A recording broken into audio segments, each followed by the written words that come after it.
If you're feeling a little soggy, we have got your cure. It's another episode of Real Housewives of New Jersey, Season 8. We're back. You're tuning into the destination for TV superfan discussion, AFTERBUZZ TV. And now, let the buzz begin.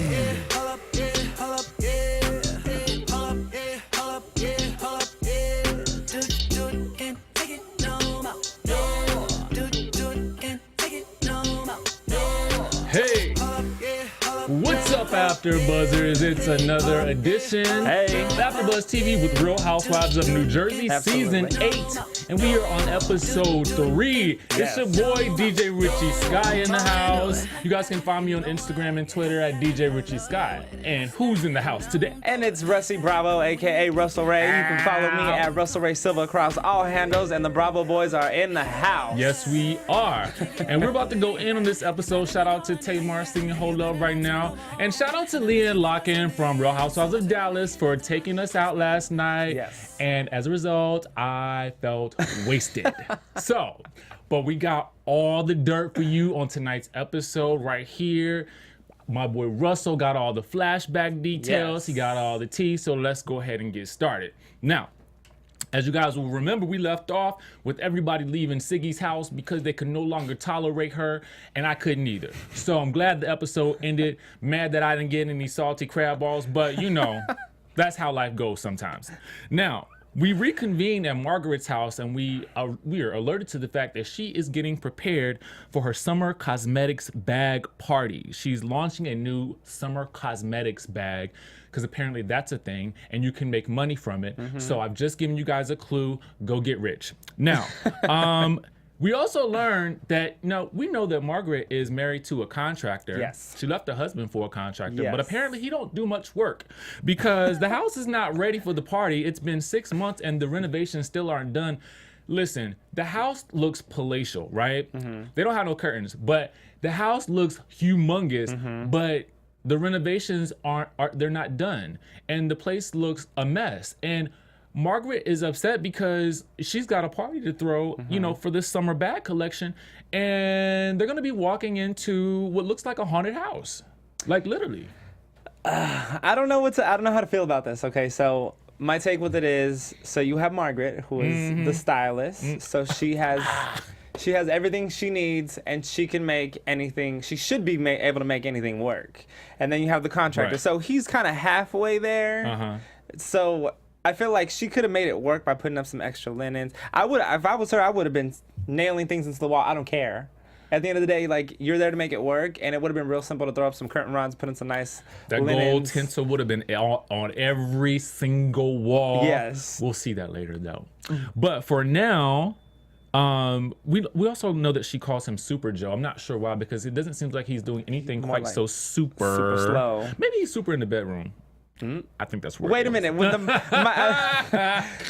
I like most about him is that there's no other contractors allowed to be in the house. Oh my God! Okay? Did y'all peep that too, right? Yes. Because he is afraid that she's gonna fall for another contractor like she fell for him. Well, she might fall for one that actually works. Yep.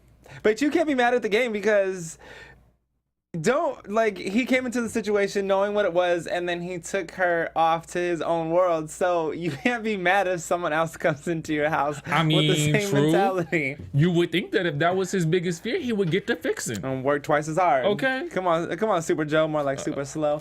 Shout out to Super Slow. Boom. That part.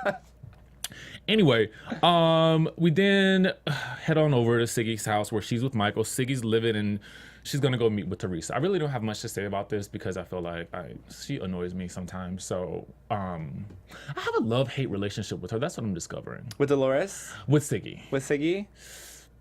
I don't hate her. She just annoys me sometimes. She's very dramatic.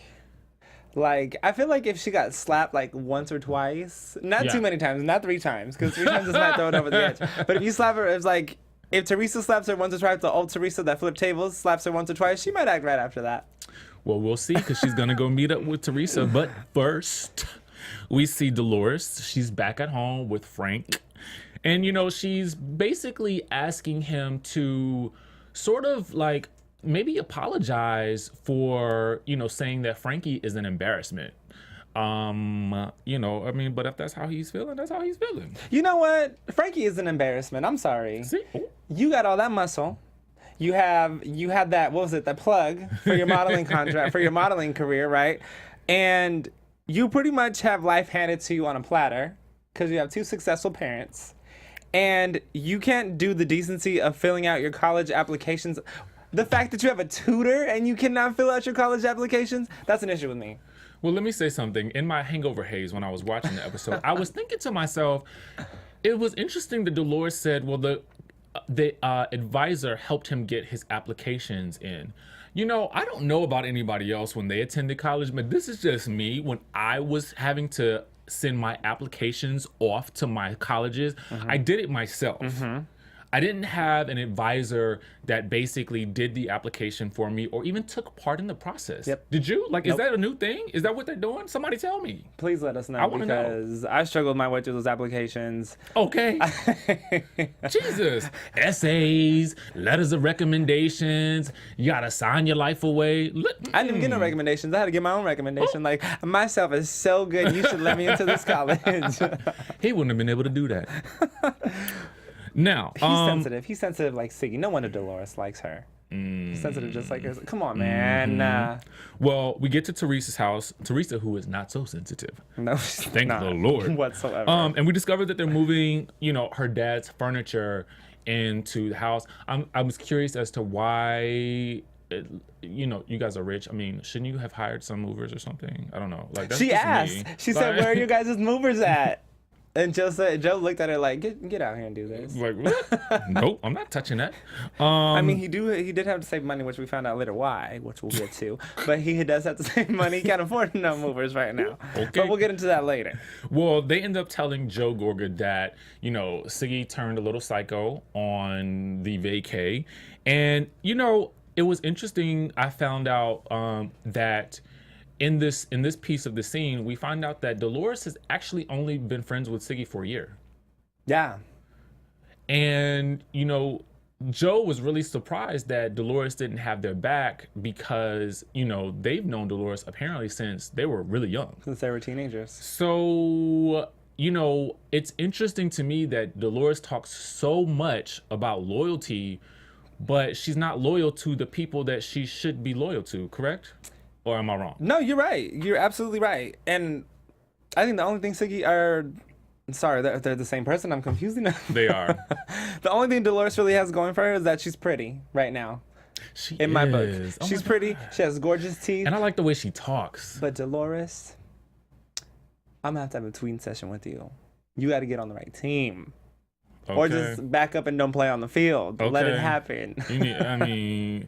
My thing is, it's okay to have somebody's back if you feel like somebody needed somebody on their side. Mm-hmm. But to go so hard for somebody that you've only known for a year, it's like, girl, you better learn who she is first, because clearly she has a couple of different personalities that are existing in her. Yep. And we see that this episode. Absolutely. Now, next we see, which I'm gonna go back and rewatch this episode. I have to be honest with you, because I make notes while we're watching the episode. He makes notes as well. Same. But I felt like I wasn't really able to I'm watching it, taking notes, and making my points. So I really want to go back and watch the scene, because as a business owner myself, I was really fascinated with this visit that Margaret took to Envy. Yes. It was interesting because we learned that she gets all of her designs copywritten. Mm-hmm. I, for one, am just interested in stuff like that in general. And she seemed so knowledgeable. She had licensing deals for all of her stuff. And it made me actually really want to go look up more about Margaret's business.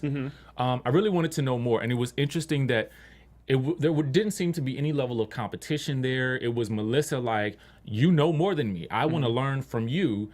And Margaret complimenting Melissa for the progress that she's made. I liked that. I think this is going to work out in Melissa's favor, and I'll tell you why. Okay. So her business partner did her dirty. Right. And now she's sole owner of Envy. So then she can bring in Margaret's products to Envy. That would be nice. And then Margaret can help her have her own product. Yeah. So that store strictly, I can almost guarantee this. It's strictly going to be Margaret and Melissa's products within that store, but Melissa's the sole owner and Margaret is the contributor. Yep. to that I point. would totally be 110% here for that collaboration. I Mm-hmm. think they would do amazing things together. Danielle shows up, and I actually love every moment that Danielle is on the screen. Every single moment, because she just kind of slides in and stirs you the know, pot. exactly, slides in, stirs it up, looks fabulous while doing it, and then skates on out. I love it. But we also learn at this point that Siggy has blocked Margaret. Okay, who does that? I do that sometimes, but who does that for over something Okay. so simple? Like, come on. For me to block you, I feel like we have had to have some type of relationship, and you had to have done something really, really dirty to me. Yes. Okay? Bring it. Right? Don't y'all agree? That's how I feel. I don't just, like, I'm not blocking you just because I'm mad at you. You know what I'm saying? I gotta be like going at you. We gotta have like a real huge falling out type beef. And it just seemed kind of dramatic. It was way over the top, and like, well, obviously we're learning that Siggy's a very emotional Petty. person. Hashtag petty wop, hashtag Oh, petty Betty, hashtag okay. petty LaBelle. Okay. But I just, come on, it was so simple. And if you're gonna block, then block across the board, right? So do Melissa and do Teresa as well. She's not gonna do that. Why not? Cause she's gonna. My assumption is Siggy's not gonna do anything to really get on Teresa's bad side, which is why Teresa was the first person that she called in order to sort of make amends with. But we'll get to that in a second. Danielle interestingly explains to Margaret why Siggy might have been angry, and I felt like that was she was the rational person in this scene. For once. She was. And so, you know, Margaret decides that she's going to call Siggy and invite her to the get together in the unfinished home. So she does so, and Siggy, in a very mature fashion, tells her that she respectfully declines and that there had been too much that had happened between the two of them in Boca Raton, so she cannot go. I thought that was very classy of her to be civil about it. Right. And to actually say it up front. Right. Instead of like, oh no, you know what, I have something else I have to do. She was like, no, I respectfully decline. I just don't want to be there. Which I'm here for that. I will say, because there's so many times where I made up 1,001 excuses like, oh my God, you would not believe there was a couch in the middle of the road and I could not make it to your party. There was a detour and then people were falling over it and out of their cars. I'm the worst. But Well, it's she was funny real with though, it. because if you live in Hollywood, you know there is a chance that there might be a couch in the road. A homeless man threw his couch at me, you know, like. But I mean, she was real with it. She was straight up, and She was real. She went Siggy, I off and then respect you she for hung that. up. Yep. She said, "Bye, Felicia." Okay. So next we go and we see Dolores at the family dinner, and I don't know where they are, but it made me hungry for whatever reason.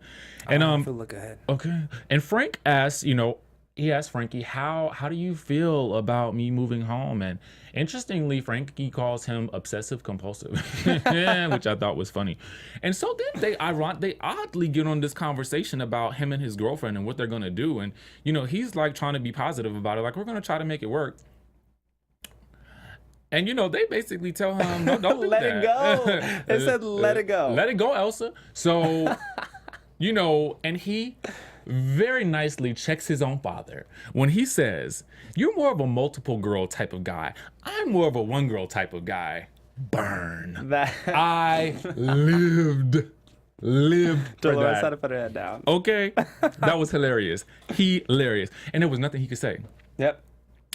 So next, we learned that Melissa and Joe are still dealing with the loss of, you know, his mom, and she kind of coaches him on, you know, you've got to keep busy, which he takes her advice. Okay, can I say something about Joe and Yeah. Melissa real quick? And like I said, I've noticed some things in the episode that are irrelevant to the situation, but tell. that happened. So Joe and Melissa are good kissers. She grabbed his face, and it was like full on, like you could tell they're going into Macdown mode. Versus sometimes when I've seen Teresa and Joe do DJ kiss, it's very like, you know, it's very like pecky. But Melissa and Joe was like, they didn't even care that the cameras were there. They were gonna put on some like R&B music. It was Mr. Nasty time in that house. About But to get nasty. What what can I say about that? I feel like Teresa's Joe seems more like a caveman. Joe Gorga seems more like a lover. Yeah. You know what I'm saying? It's very passion driven. As indicated by his flirtation with the makeup artist later. But we'll Makeup get to artist is a that thirst too. trap. We gotta find out who that is. But We'll get to that too. yes. But first, Teresa and Siggy decide to meet up for some wine and pretzels, which I saw on the table too. And Teresa very calmly explains to Siggy exactly what she did. And Siggy, she's beside herself with, just upset, and she can't believe that she was drunk. This is where it all came from. She was drunk and she was hurt. So, they quickly make amends. Yeah.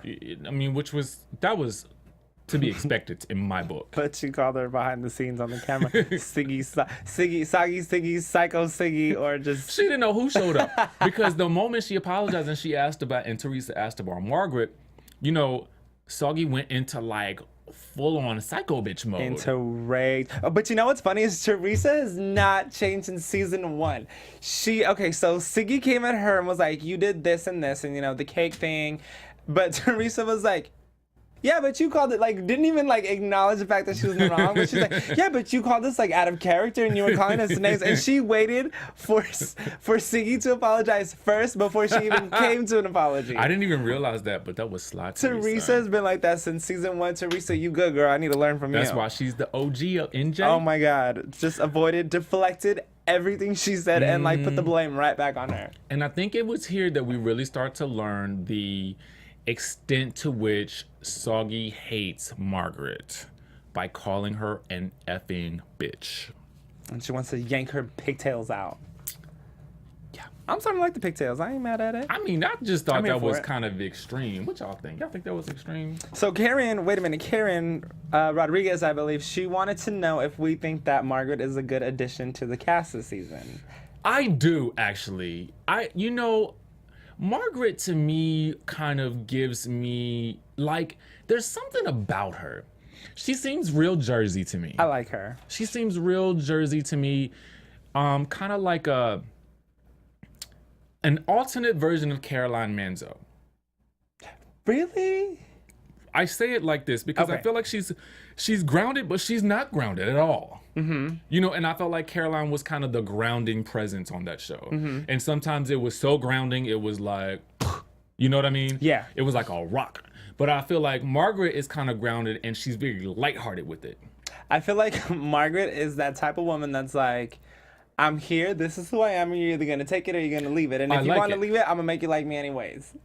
Because she has the ones and twos and the puns. She does. And she doesn't get really riled, she doesn't get rattled or riled up too easily, which I kind of like too.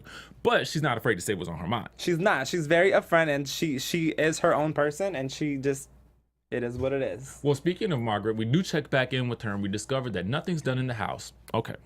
Now, Melissa and Joe decide to go out to lunch. They're going to go get some Italian food. No brainer there.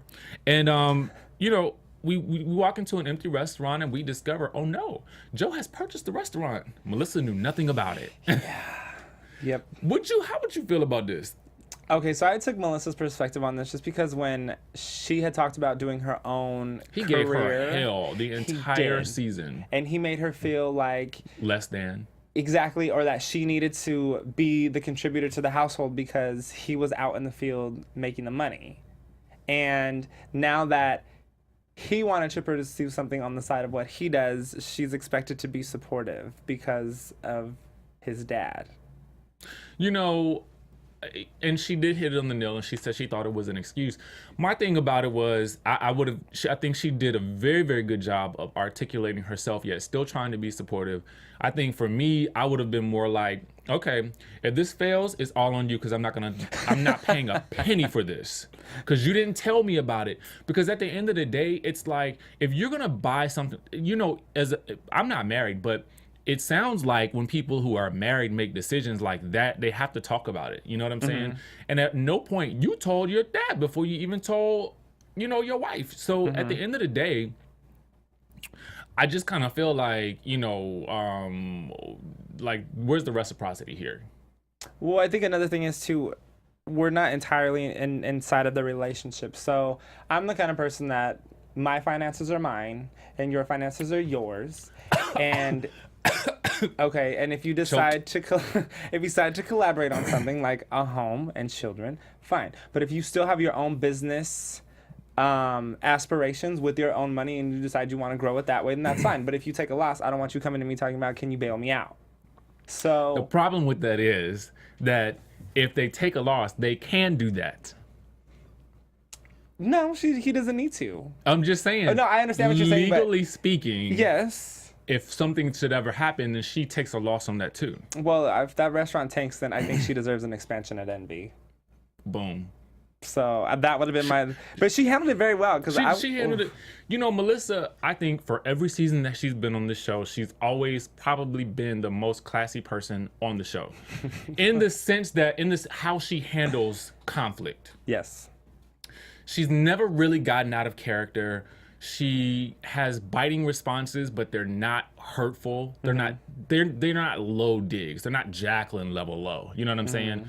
But I feel like, you know, but it's good to see her speak up, have her voice heard, even though it really wasn't her. But, you know, she gave her opinion. I think she comes from passion with sincerity. Exactly. And like, I like you that. call this Jersey trash. You know what I mean? It's very passionate, but very sincere at the same time. Yeah, she never went low in that situation with Siggy either. So then, you know, we see Teresa going to her publisher's office.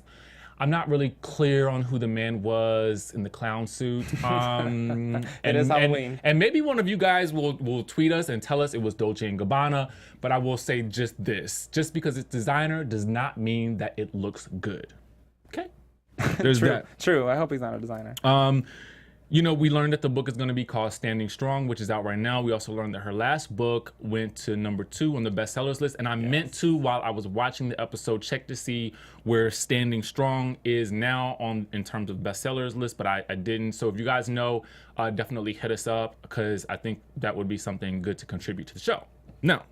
But yeah, Teresa goes into the confessionals. I like to call them confessionals. Okay. It's like taking it to church. Tell us. So she goes into confessionals. She's like, I really need to make this book work because I'm the sole provider now. But in season 1 and 2, she was spending $100,000 on furniture and cash. She made a joke at one point that says, I heard the economy's tanking, so I pay in cash. So people, listen to me. You need to be careful about the things that you say because we are several seasons down the line and it came right back to bite her in the butt. And now she's, you know, the struggle is real. She had talked about putting her house up at one point. Yeah. So, Miss Teresa, I'm sorry that you're going through what you're going through, but you got to be careful about the things. And invest, people. Invest wisely. Or save. Make your money make babies. You know, I mean, there are certain types of, you know, accounts that, you know, you can have individually that your spouse cannot touch. And if you want to know more information about that, see me later. Anyway, okay, so, I always think it's interesting, and I want to know this, but I don't know if you guys know, because hopefully you guys are super fans too, but does she write the book herself, or does she co-author it with the someone? other 2 girls are the writers. She just tells them about her life, and then they fill in the blanks. Gosh, I wish I had somebody to do that for me. Okay, all right, and we check back in with Margaret, and the house is not done. And the stove's not working now. The stoves. Multiple, yes, stoves. They are not working. Okay, so Margaret, you live in a palace. You don't have any curtains. You ain't got no walls. You don't have no. You can fall through the staircase. Come on, Margaret's a hot mess, but I love it. The hottest mess in all the land. There's electrical wires hanging out of the walls. It's electrifying, Margaret. I'm defending you. She cannot find her Spanx. It is not going to be a good night, people. It's not going to be a good night. Now, we get our weekly glamour shots. Yes. Every week, I really think that we're going to get these glamour shots.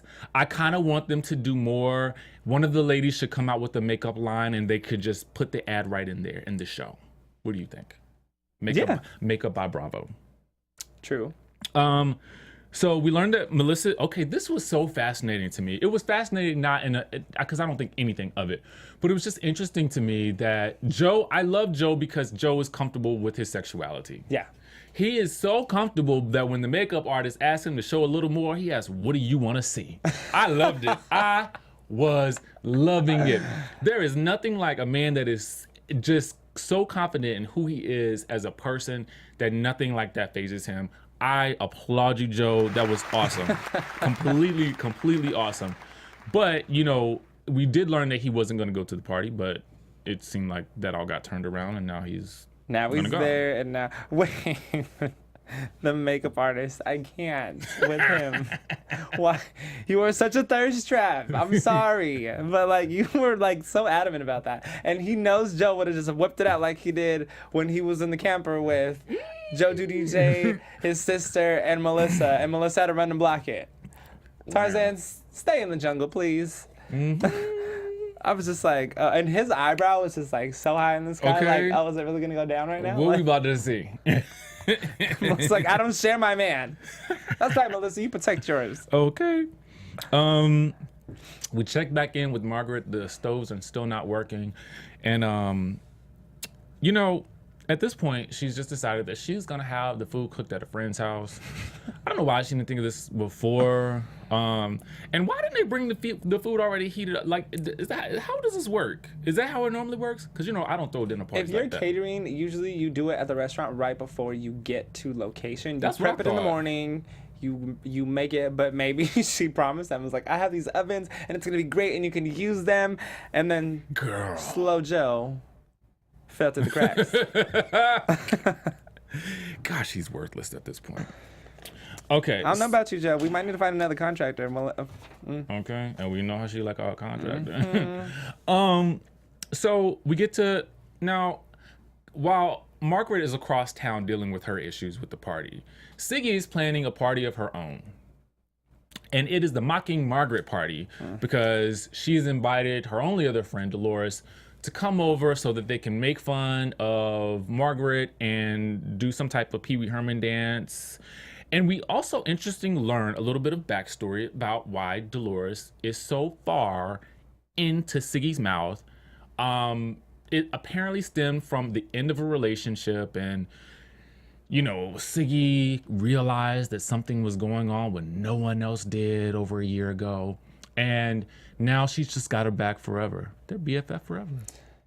Or you could just say, hey, I'm going through a hard time and reach out to your best friends. Instead of I'm sorry. Not one for like the whole victim thing, like, Right. oh my God, like they don't know what's going on in my life. Don't ever talk to me Okay. again. Like, no. If you got an issue, I could call up my best friend and I could be like, Roxana, I got a problem, and she'd be like, who we got to get in the car and go to you know what Okay. I mean? Who are we in an argument with right now? Like, that's how those situations are handled. Right. But Dolores, and that comes from years of friendship, yes, years of issues. and dysfunction, because we Okay. know I love it. The king of dysfunction over here. Well, speaking of dysfunction, there's still chaos at Margaret's house, but surprisingly, no one cares because the party is packed and it's jumping. poppin'. Thank God. The party does look poppin', and I was really wishing I was there, but then I was thinking I already feel hungover, so I'm like, no, maybe I don't need to be there. But it looked like it was an amazing party. So, interestingly, her ex-husband was there, which was kind of Yeah, she's like, it's your favorite ex-wife, like. And he was like, but it is. You take her as she comes. And I mean, that's what literally, it is on the line. I feel like she probably just told him about the affair like that. Look, honey, I just found somebody new. I like the contractor who was working on the house. I'm gonna have to leave you now. Look, and he just gave me that good, and that's all it's that's all it comes down to. He was better than you. I mean, her ex-husband kind of did look a little washed up.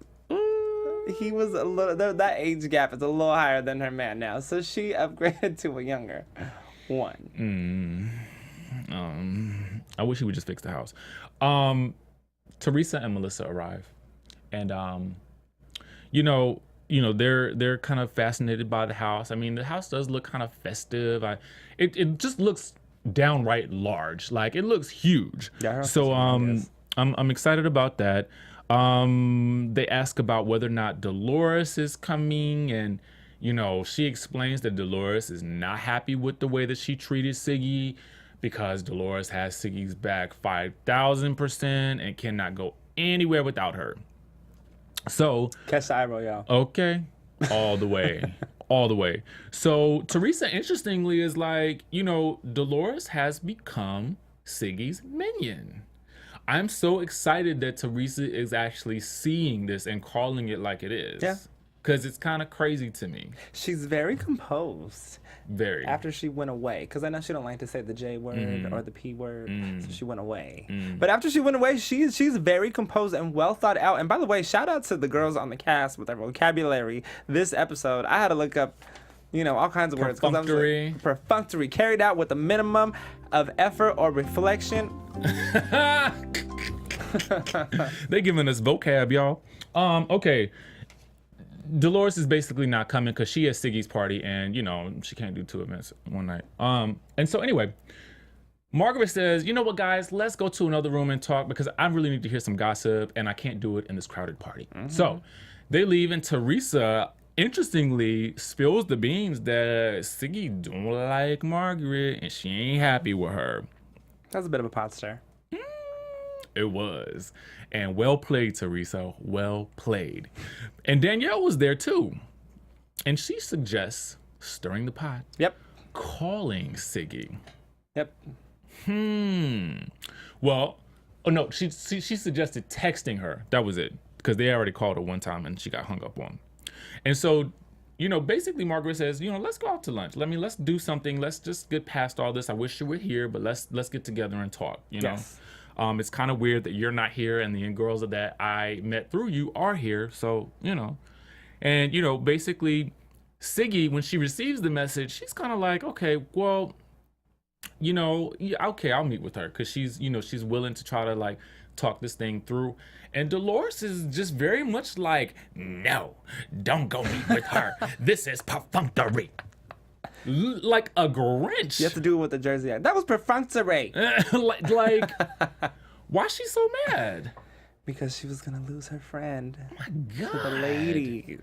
Girl. First of all, you would not catch me at a halfway thrown slumber party Nope. instead of this popping party. I would have been me Okay. and all of my hatefulness if I was Dolores Mad. and Siggy. They're mad at the world, but I still would have been enjoying myself with a free Eating and cocktails, drink. Okay. food, networking. Would have got me a free makeup bag. Okay. You can't keep me away. I'm sorry. I'm gonna come whether you like it or not. You invited me. I'm there. Would you like to come? I ain't gonna even speak to you when I walk in your house. How about that? Would you like to come? Absolutely. Count me right on, and I want a place right next to you at the table. Don't put it out there if you don't want it. I live. So Margaret is now hopeful, and everybody's thinking at the party like, okay, this is a good step forward. Siggy's responded that they can meet, and we're thinking to ourselves, this is gonna go smoothly. Not. Because they get to the diner, and all hell breaks loose. This to me was a classic Housewives fight. It felt very old school, like almost New York style, like Housewives fight. It felt like Countess Luann and what's that child's name when she told her she had those Herman Munster boots on? Alex McCord. That's right. That's what this felt like. It felt just like that, and I was excited about it. It started off nice. Seemed like they were exchanging pleasantries and, ordering the omelets and things. And, then Siggy basically kind of just goes right in. What was your indicator that you knew that something was going to go down? What was, because I'm curious to know, because I have something that was my indicator, but what was yours? I didn't have one. I didn't know who was going to go there first, but I should have known. I should have known. I knew it was coming when Siggy said, I'll take the cheese fries. I was like, oh, she's going in. That's a comfort food. That's all of your food groups into one. Like, she got her protein and her fats and her sodium. She got it all. It was going down. I want some right now. So what did you think about this whole showdown at the diner? It was, you know what? They put it on they put it out on the table, and the classic thing that I was always raised with: if you don't want it heard, then don't say it. Okay. So if you're gonna say it to one person, expect the other to find out. Right. So Siggy had to know that whatever she said was gonna come right back to Margaret, and Margaret just careless. She didn't care. She was like, "Okay, it's here." And she straight up called herself. She said, "That was a Joan Rivers line. I'm a Joan Rivers." I said, "Yes, that was the moment that I wrote on this piece of paper right here. I'm here for Margaret because I was all about it. She was ready." I love that they were arguing over who knew Jones River better. That's what I was. I was loving that. I met her 3 then times. shady old Bravo gonna pull up a picture. We see who knows her better. Yes. I lived for this whole moment. I really, really did. Because what I did like about it, and I did not expect this, was that they went from A to Z with this argument. Like they went they started pleasant, got angry, expletives, all of that, and ironically, it ended pretty peacefully because Soggy made an appearance. I know, she was crying. And she's like, "I'm a very emotional person." What I think did I you got that think right. at that moment? I took it like this. So Siggy's a victim, and I took it as, and I'm taking this for what it is, so people don't get mad. All right. Okay. So I'm taking it for what it is as of episode 3 with Margaret. So it kind of showed me that Margaret is a real person, and she's a good person, because she's like, Yeah. I may push and jab. She's like, but I never want to intentionally like one-on-one hurt you. Right. And she had remorse for the fact that, she was crying like, okay, don't cry. You know what I mean? Yeah. And she genuinely tried to take a back step to bring it down to be civilized again. And Siggy was just in her feelings. Interestingly, when that happened, I thought I was going to feel one way about Siggy, but I actually ended up feeling another. I thought I was going to be like, here she goes with the waterworks again. But then I kind of realized, I think she really is just a very passionate person. Mm-hmm. And the reason I say that is because I understand it. Like, if I get to the point where I've gone so far with what I'm saying to somebody that I'm really like just that angry, I feel like that. Mm-hmm. I feel that emotional about it. And I wouldn't have cried right there, but I probably would have left. Excuse me, I gotta go to the bathroom. Cried to the car like on Friday. I would have pulled the Shannon Bedore and ran to the bathroom, and I would have let the tears out there. But I kind of got her a little bit better at this point in the episode, and I was like, okay, she really does like wear her heart on her sleeve. She does, and she kind of rekindled towards the end. Yeah. Yeah. She was like, they were joking about it. I was so glad to see. What I am enjoying about this season, I think, and we're only 3 episodes in, but what I do like is that situations are moving. Mm-hmm. Like, it feels like they're moving pretty quickly, I think. And I was so glad to see that they were able to kind of work it out at the end. Because you don't always see that. Well, I was going to say, what I did like about this episode is that so far with every situation that we've come across in this episode, it was there, it was squashed, it was there, it was finished, it was there, it's done.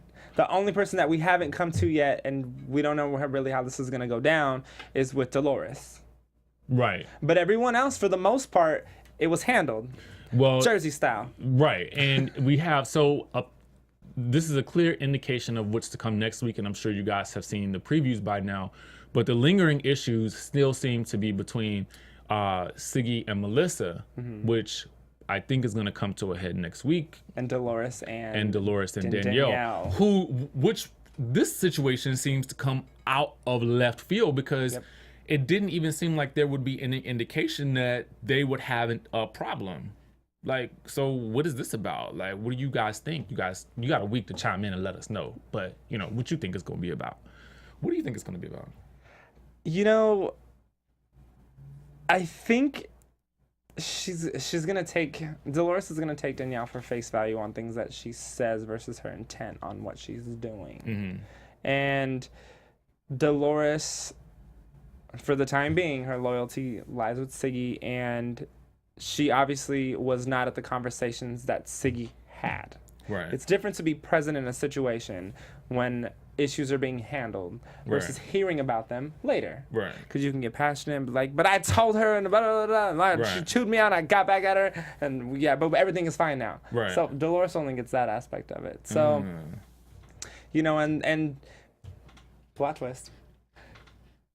Dolores might try to call Danielle out about something in her relationship-wise, And Danielle might come back with, yeah, but your ex-man is living in your house. So then that might have upset Dolores, and she's going to come back at her, and then that's when she called her the scumbag, which I'm I just saying. cannot wait for next week. Don't bark up the tree. I just feel like, okay, so apparently we learned that I don't know if you guys know this, but the season is only about 10 to 12 episodes long, which is saddening to me. However, I'm living for it if that means that every single episode is chock full of action. If it's gonna be like this for the rest of the season, then I'm completely 110% happy with whatever they give us. You know what I'm saying? I would rather have a short season that is crazy so I can have something else to look forward to versus a season where half of it is lackluster. I would love to have Danielle sitting right here on our guest couch.